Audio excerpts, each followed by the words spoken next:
Vous vous rappelez la dernière fois que vous avez entendu le mot enfer dans une prédication à l'église? Beaucoup d'entre nous diront probablement qu'ils ne savaient même pas qu'il existait un endroit enfer ou soit s'ils ont eu à attendre une prédication, mentionner le mot enfer dans une église. Parce que beaucoup des enfants de Dieu en ont parlé. Et par conséquent, prêcher sur l'enfer, ça devient très difficile dans cette génération-ci.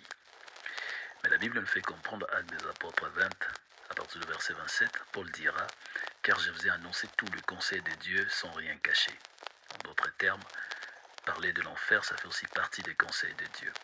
Au grand désarroi de ceux qui pensent faire une faveur aux inconvertis, en ne parlant pas de l'enfer, et de ceux qui veulent que le chrétien ne pense pas à l'enfer ainsi qu'au péché dans l'Église.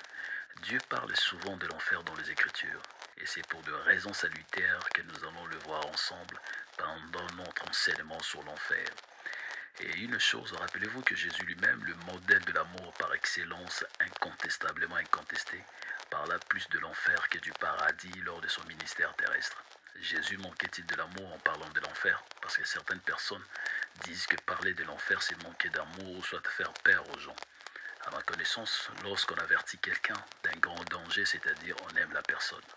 Donc soyons comme Jésus, parlons de l'enfer avec amour. Shalom au nom de Jésus. Amen.